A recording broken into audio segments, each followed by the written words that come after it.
Hey, hi, hey, ho. Hey, We what's are up? rolling. This is an Hey, all hey, dudes Jen. podcast. No Weemans here.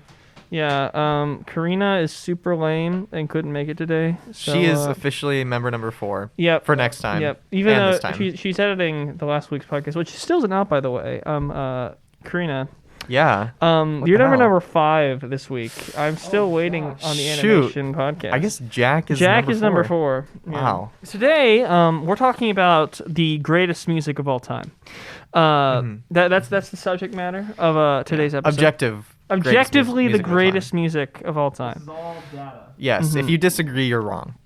Yes, and You would be considered nitpicking and biased. We've created an algorithm on my $300 laptop. Also known as the supercomputer. Yes, that accounts for bias and nitpickery, and calculates the perfect music. And we've pretty much compared this music to that music. Mm-hmm. So what I want to talk about today for me, we all brought our own special greatest hits of all time. So arguably there's 3 greatest albums. I wanted and we to have talk chosen all 3. about writing and about lyricism and subtlety within those lyricism. So I don't know if you guys have ever heard of the classic track Darude Sandstorm, but Man. the lyricism on that track. Let me just go to the Genius page because Genius has the objective meaning of all lyrics for songs. We all know this. The Genius page for Darude Sandstorm is arguably one of the greatest of all time. It's one of the most well-known Genius pages too. Yes, Personally. Darude Sandstorm. Now, the opening line, from the beginning, you can tell that this song, it really means something compared to the first done is Oh, okay. it's elongated, but it really means something. And then the dun dun dun dun dun dun dun dun dun dun dun dun dun dun dun dun dun. Now before you dun. continue, I have a question. What does it mean? Okay, well, according to Genius, it means that first line is a metaphor for going through life amid difficulty. And okay. the subtlety that it just through duns, it tells this story, this epic. And then boom is the next lyric. And, That says a lot actually about the writer himself or herself. I don't actually know. I don't know if you guys knew this, but boom is a popular term to use for a loud crash or an explosion. I've heard it a few times. It's often used in comics to maintain that kind of meaning when audio can't. Okay. A quick note for all you illiterate dummies out there. Not every dumb is punctuated the same. Some are capital. Yeah. Some are lowercase. Some are spaced out and some are just put together. So maybe do a little research before you listen to this. Yeah, podcast guys. If you just think that every dumb is I've actually learned a lot from recently from John Donne's Holy Sonnets about how the and importance I think of punctuation. that's why they used duns in this song. Yeah. Was to Right. John Donne. So the second the second line of you turn up the gain. We can't hear you as well, Mr. Bob. Let's just crank that shit up. Yes. Gain to 11. We're up to 11. Okay. So the second line of Duns really is where it gets into the real meat of the message of this song. So according to Genius, the first Dun of this song is meant to communicate the importance of existential nihilism in postmodern. Sorry, you cut off there. Can you finish that for us? In postmodern culture, especially in social areas concerning neo-feminism, Wow. political apathy, and retardation. With that being said, with each Dun, there's contrived energy of a child with Down syndrome in 2008. I never would have gathered that. Do with another child mocking him, pounding the side of his hand to his chest with each Dun. This is like going into the deep emotional trauma they face as a child. And then we have the beeps. Now, oftentimes Okay. beeping noises are used in lyrics, but to have in songs, but to use them as actual lyrics is very ambitious. That is going above and beyond. Now, according to Genius, the introductory beeps represent the sudden changes in society that we live in, and the deeply emotional reality of our lives. As Jared Leto's Joker once said, we live in society. society. Yeah. And the Jesus Joker in Justice League Snyder Cut is even more impactful and important to everyday society. Yeah, actually, the Snyder Cut's the best film I've ever seen as a comic book. That's hater. why it had a 8.9 on IMDb before it even came out. I think that shows just how amazing that movie is, and clearly not how blind and stupid fanboys are. Fanboys are. Oh, yeah. Zack Snyder's truly I fucking a love visionary Star at times. Wars! I think he goes above and beyond most modern directors. He is. Towards the latter half of the song, we have the lyric "Niu Niu," but it's often debated either whether or not it's Niu Niu or Nya Nya. Now, this sort of ambiguity adds whole new layers of depth to this song in a way that allows us to continue debating the actual meaning. I mean, of really, Darude you could have a Sandstorm. semester-long class on this. Yes, Mr. Waller, this should be what you replace your mythology class with is Darude Sandstorm. Western religions. Breaking apart those lyrics. It has more intricacy than the Greeks ever could in any of their. Greek language is honestly crap. Yes. I agree. It's dumb and hard. That's why it's bad. Why did their letters look Now, different? the fifth line of beats, according to Genius, is actually responsible for exposing Lance Armstrong, Bill Clinton, and Matty Tias scandals. It was actually the main inspiration for Kanye West. So what we've got now is like political messages and literal exposés within a single song. And now we're revealing political secrets. Wow, this is amazing. And then we have the doo-doo-doos of the song, which are in reference to the extinct dodo bird. See, it comments on how society the extinct has left dodo bird, which it comments on the environment of how we made the awesome. Like, have you seen the dodo bird? They are so adorable, and we made them extinct. I think I saw one last week actually. Oh my gosh! Wow, that's Nick. You should tell someone that's a big deal. You should. Don't keep that. Dude. Yeah, we kind of dodos are kind of cool. I feel special knowing that. Yeah. So I think I'll hide that. I mean, we don't really need to worry about extinction of animals anymore because we can just clone them later, or like simulate them in a video game. Life finds a way. Life finds a way. Yes, life always finds a way. Females will be able to reproduce with each other as they do in Jurassic Park. You know, that movie really sucks. I hate it. It's so unoriginal. Jurassic World was so much better. Yeah. No, it was. For one thing, the CG, It was way better than the animatronics. Yeah, It was so much better. Okay. So of course I can't talk about lyricism without talking about car seat headrest. Oh. Now, I'm going to talk about. Suck. I know that I said that my favorite song by them was Bodies, but that's a lie. It's actually Hollywood off of their latest record. Mr. Waller, I've known that you don't actually like this song. I do not like Hollywood. It's a bad song, right? Now, the puking could be both a metaphor for his internal struggles and his external struggles, much like how the act of puking is actually taking your internals and then getting them outside but it of your cleans body. you at the same time. But it you know cleans that you. post-vomit clarity Yes. where you're just like, oh. Man, I don't like vomiting, so Yeah. I can't get over it. So and basic. then when he says Hollywood, the chorus. Oh, okay. Come see my movie, Hollywood.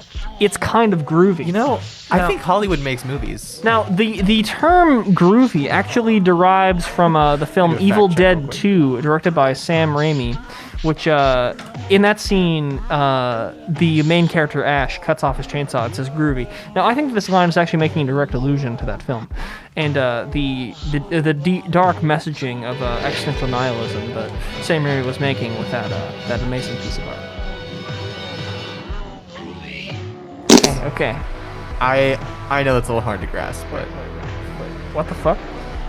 this is on Infowars. Are you sure? Are you sure that is that on CNN? Like that's fake Infowars? news. Nick. No. Okay. If it's on Infowars, we can trust it. Yeah, exactly. I trust Alex. Ben Shapiro says that there are three good elements. Yes. Yes, please tell A us. movie has to have rhythm, harmony, and Lyricism? rhythm, harmony, and melody. Oh, right. And that's why, hypothetically speaking,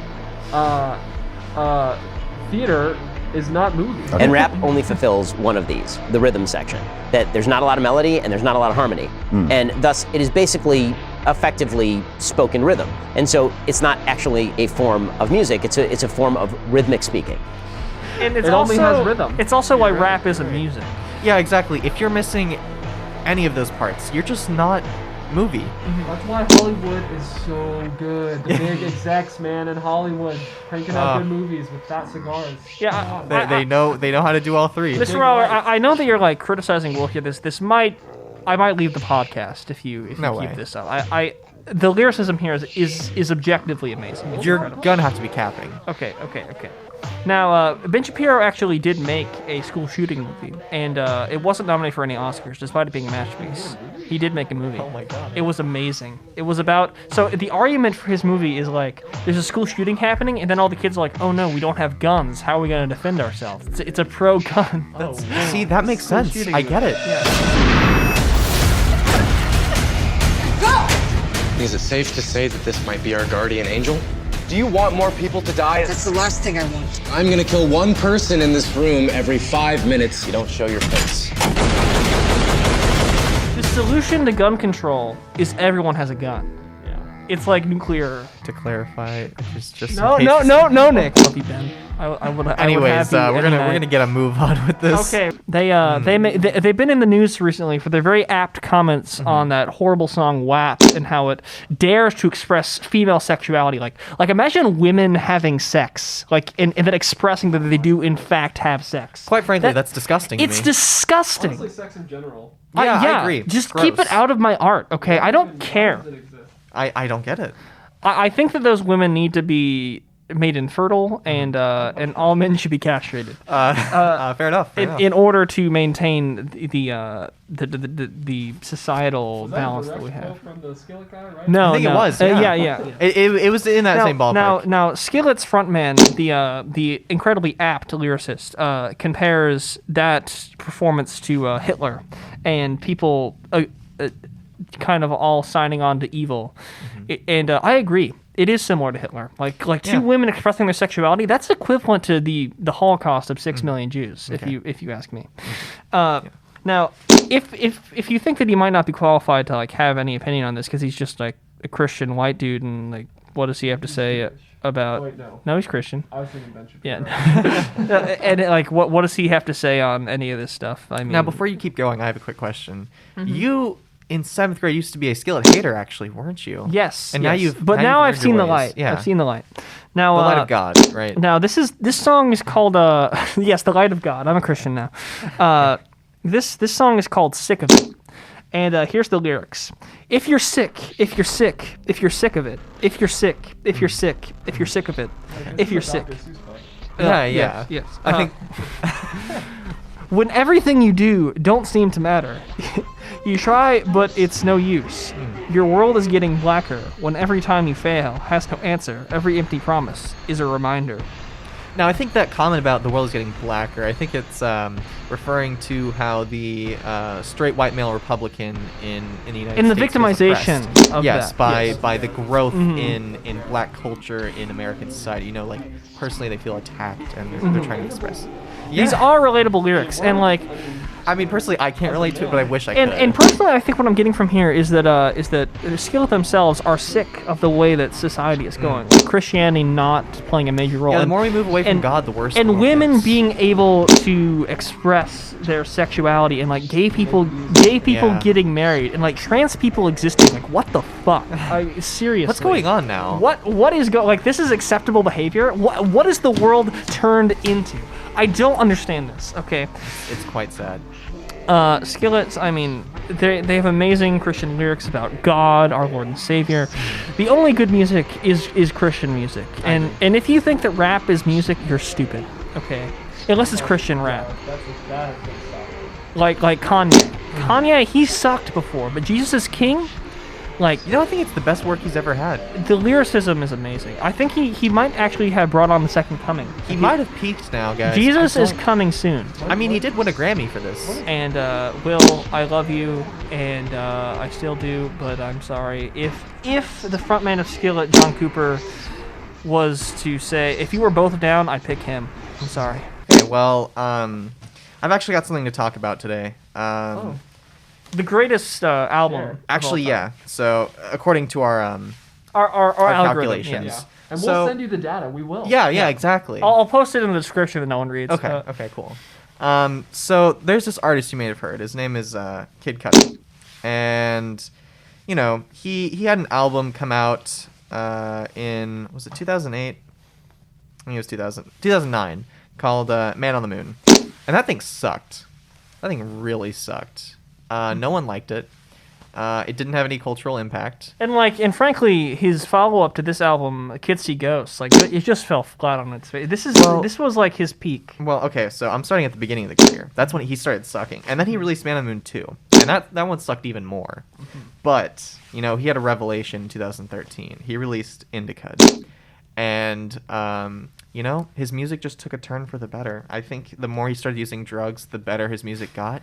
And if Speed and Bullet to Heaven, the album I'm discussing today, proves anything, it's that drugs make good music. And if Kids See Ghosts it proves anything, it's that being sober makes bad music. Being sober is a bad thing. Yes. Everyone should be on drugs. Exactly. Yeah. The less sober you are, the better music that you'll make. So you know, Kid Cudi, he was going through it. Man had some really deep emotional trauma going on, and he wanted to make an album that was his own, that the studio couldn't tell him no. He could just scream into the mic and make good music like he always wanted. The lyricism here, such as the Yeah, actually, I have and the I have a little those sample are just, for you guys. Okay. On arguably my favorite song, "Judgmental Cunt." You can tell he's very mad because he uses the C word.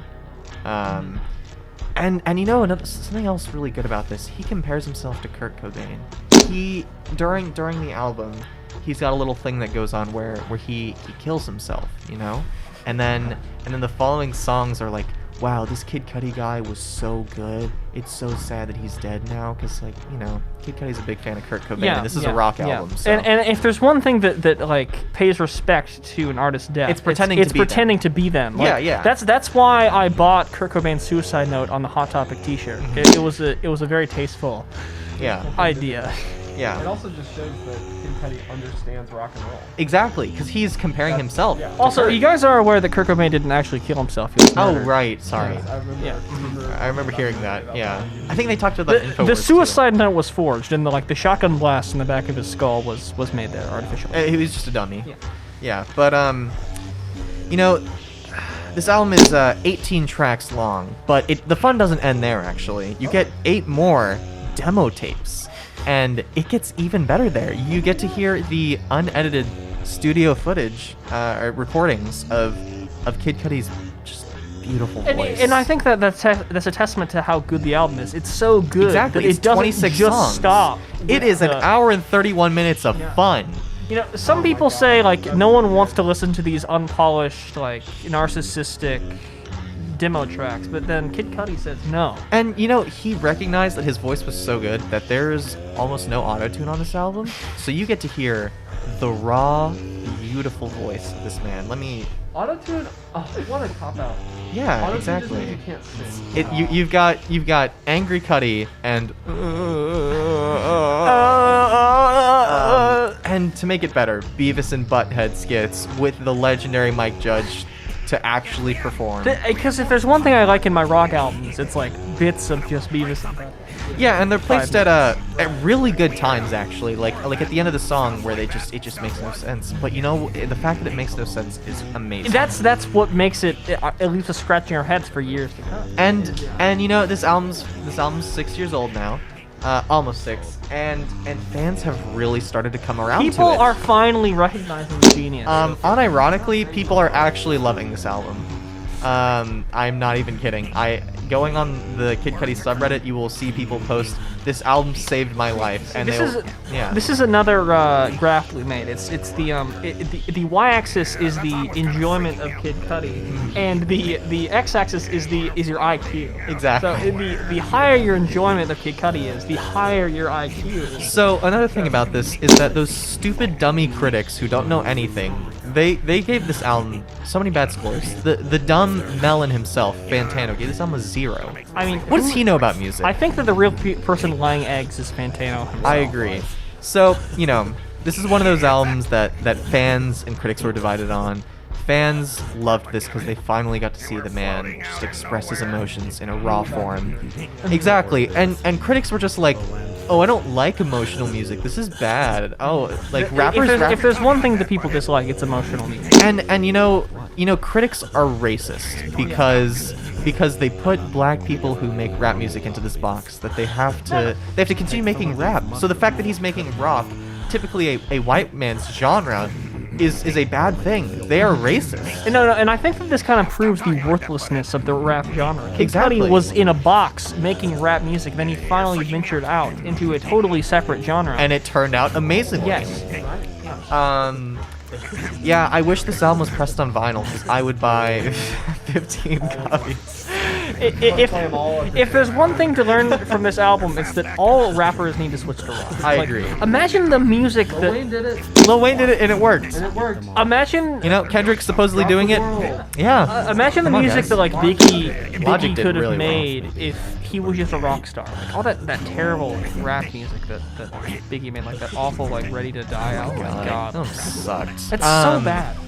You know, please put an image up of this cover because I think it's. I need to show you guys in person, but it's one of, if not the greatest album cover of all time. I don't know why you didn't bring it up on that episode. I know.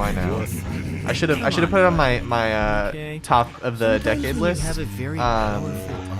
So as you can see, Kid Cudi is very emotionally distraught. Now, Yeah. Nick, it's my understanding that the album is spelled with the number 2 and not the letter 2. For Yes. Kevin. So actually that's representative of how there's two sides of him. There's the rapper side and the rock star. And this is the rock star. This is the rock star coming out. We're finally seeing the I real always Cudi. interpreted it as he was going to number 2 heaven, which is hell.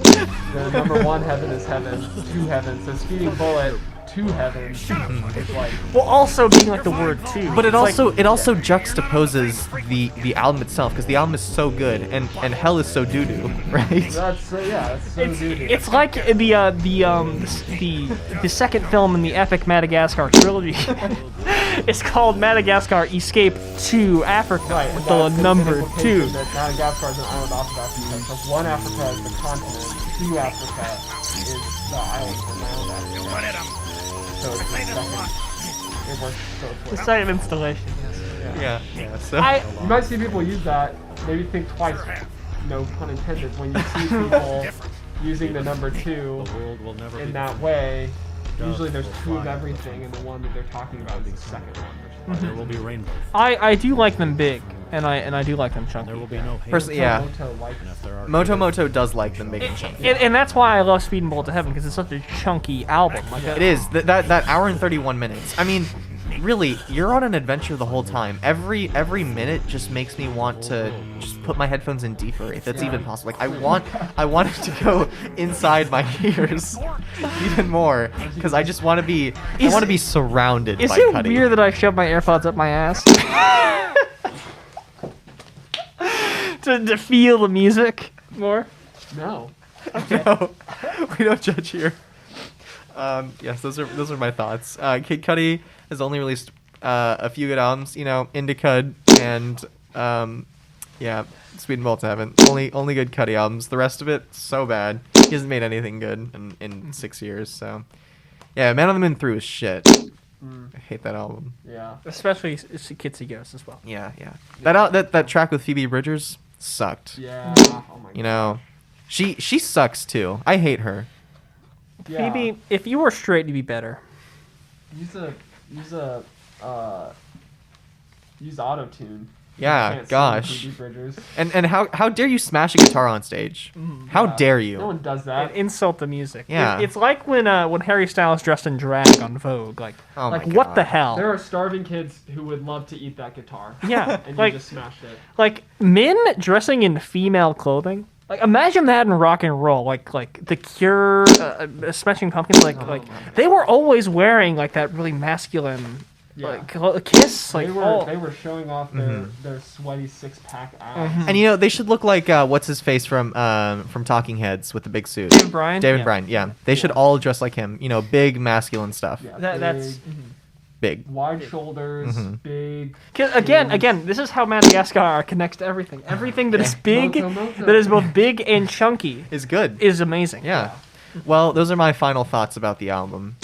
Yes. Take it away, Mr. Waller, as to your picks. Well, mine's pretty simple and straightforward, and basically can be summed up by the fact that Muse is better than Radiohead because Muse talks about issues that are real, that are timely, that actually have an impact on everyday life. Radiohead can't stop talking about dusty old desktop computers and Internet Explorer. So I don't get the hype over the dumbass lyrics of Tom York, who, I mean, it seems like he is stuck at Y2K and he can't get over the fact that desktop computers exist. But Why does Muse, he have a lazy eye? Muse is God. like, oh my gosh, mental health, phones, society, it's all whack. Like, I think it's all summed up in the Drones album cover, in that the Yeah. people are like drones Yeah, exactly. in society. That's commentary for you. I don't know what Radiohead's doing, but they should take a page out of the Muse book and do some actual social commentary for once in their lives. Moon-shaped pool, more like poo-shaped pool. Yeah, it's Ooh. moon-shaped poop, really. Yeah, I mean, OK Computer, just awful. gay computer. Oh, gay computer. OK Human. was OK pretty great. Computer is literally case in point. It's an album about a single desktop computer that's sitting on the home screen. No, yeah. While Every song is about that. Well, Radiohead does not. They don't actually have radios on their heads. Muse, they are actually muses. Yeah. Get out of the freaking analog era, Radiohead. It's time for digital age. We're in 2021. Do you have God. a personal favorite album that you'd like to... By Muse? Yeah. What's the one with all the neon on it? The new one, The- Simulation Theory. Simulation Theory. Oh my gosh. really captured the 80s sound. Yeah. Personally, I think that 80s music is the best music ever, and everyone needs to be kind of hopping on this like synth wave trend of 80s music, and they did it. And not only did they do it, they did it while they were commenting on the fact that we're all in a simulation, you know, that corporations are just feeding us a bunch of bullshit and we eat it because we're a bunch of sheep who are just fine to live our lives without, you know, ever realizing anything. You know, We're all drones. Something human on the album. He repeats, "I want something human." Yeah. As it, and like, you know, talking Yeah. about how I mean, how we're all we've- on our phones all the time. exactly. You know, Yeah. those dumb Gen Zers and their stupid TikTok phones. and freaking Facebook. You know, I realized something. I think that social media is making us less connected. Oh my God, that's so true. You're right. I think I am the first person to like realize. It's supposed to connect us, but it does the opposite. And Facebook- that's why Muse is good. Facebook. There we go. Facebook We is figured an it out. anti. There's no social media. Facebook, there's no TikTok on desktop computers, so why is Radiohead all hung up on it? It's like how Green Day with their latest record, they went full no Swedish songwriters, Yeah. No Swedish production. no Yeah. Swedish production, Sweden, no oh trap my gosh. beats, full 100% uncut. You know who else rock. does it? Imagine Dragons. Oh. You know, Talking about things that no one else is everyone else is too afraid to talk about the shit that Imagine Dragons is talking about society. Imagine Dragons might be the best thing to happen to modern rock. The modern Beatles. Exactly. The Beatles we've been sucked lost. compared to Imagine Oh Dragons. yeah, no. Imagine We were Dragons. lost. You know, Thunder. Feel the thunder. Feel the thunder. Bum bum bum. Well, Make Me a Believer, maybe? Yeah. Come on. Guys, Yeah. we've really hit the peak of music. You know those old people, they talk about how back in the old days music was better, and Yeah. they're wrong. Fools. They're wrong. They didn't have Imagine Dragons, did they? Yeah. Yeah. They had war. Stupid idiots having war. What do we have now? Imagine Dragons. No war. Okay, yeah. And now moving on to hot takes. Oh yeah. I'd like to say, if you're not Christian, you're not moral, and homosexuality is a sin. And if you find Will Toledo attractive, then you are a moron. Okay, and WAP, Hitler, at least he had class, you know. If you're asking me. Yeah, at least he knew how to hold it in. He was respectful. Yeah. The gentleman. Yeah. Yeah. Trying to think if I have any hot takes.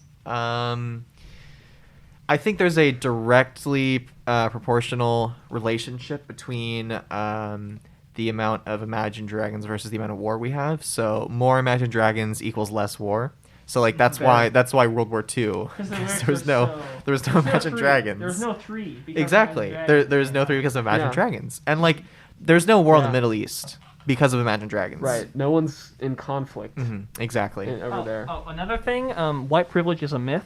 All those studies about like black people being disproportionately affected by things like poverty, injustice, segregation, imprisonment, unfair job employment, it's all lies. Okay. As a great man once said, facts do not care about your feelings. Yes, That's facts so true. do not care about your feelings. It is so true, and I'm glad that we're realizing that now. My hot take is, so I mean, I guess about 2006, there started to be this beautiful revival in music where people would go out into the woods and they'd take their acoustic guitar with them, record a banger album, release it, take everyone back to their roots.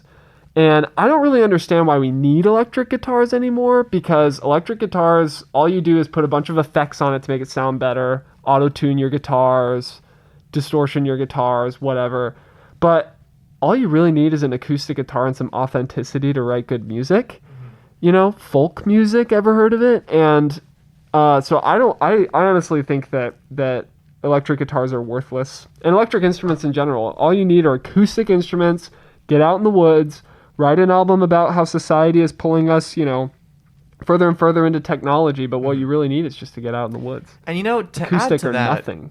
digital instruments in general are bad. Yeah. It doesn't require as much skill. Back Right. in the 80s when real rockers were rocking, Oh yeah. they weren't doing none of that digital shit. Right. They weren't using drum machines. No. Come on. Like, who cares about your hi-hats? Sampling. That's You're gonna use disgusting. someone else's music. That is disrespectful. Get an acoustic guitar and learn how to play it for once in your life. The lead singer of the Eagles, by preventing Frank Ocean from releasing his mixtape Nostalgia Ultra because he sampled the song Hotel California. Yeah. He's justified. These stupid young kids nowadays constantly thinking they can just steal No talent. someone else's music No talent. and just put their voice over it. There's Yeah. no talent in Folk that. music is where all the talent is. Young Exactly. people writing music on their ukuleles and stuff. That's where the talent is. Famously, when the Beatles first auditioned for a record studio, they said, and I quote, "We don't like their sound, and guitar music is on the way out." And frankly, I think they were 50 years ahead of their time. I agree. Oh, And Yeah. yeah. I mean, there's no Bonnie there. No, they're not. I mean, he did actually go in the woods and isolate himself from society and just use, What some... was the product? Oh, the best album Yeah. besides any Muse album. And Second to Steve Bolton. Muse. Yeah, it goes. The whole Muse discography is tied for first, and then Bon Iver's "Forever Forever Ago" is in 2nd, and then Yeah, I actually hate that album. everything else is In the tier dead list, last. it's Is at tied tier. for dead last. Yeah. Bon Iver sucks. His voice sucks. No one cares about your falsetto. Oh my Shut up. goodness. Nick. Get out. I'll see myself out now. Do you guys think we'll get to a point where when you're born, instead of like circumcising you, they just implant AirPods into your ears and you have to put AirPods in to not hear music? You just I like the think so. default is that you're listening to Because music, and then you society put in wants to AirPods put their advertisement in music. It's just Yeah. Imagine Dragons. Exactly. It's like how you get like surgery on your eyes so you can see 3D movies without wearing 3D glasses, but then you have to wear 3D glasses To in not normal life wear. to see normally. But I have a question Same for thing you. with AirPods, yeah, Why would you not want to listen to Imagine Dragons? 24/7 Exactly. while you're sleeping, Why- while you're awake. Don't even have the AirPods. The only option is Imagine Is Dragons. Imagine Yeah. Dragons, yeah. You don't have a phone, or it's connected to radio towers across the country. I think it's very fortunate that we're developing technology where humans don't even make music anymore. Yeah, I agree. Like it's just tired. robots. No one cares about human Yeah. music anymore. Except for acoustic folk music. Exactly. Exactly. Acoustic folk. If robots can start making acoustic folks, that's when Skynet has won. Yeah. Frankly. Well, I'm full. I for one am ready for Skynet.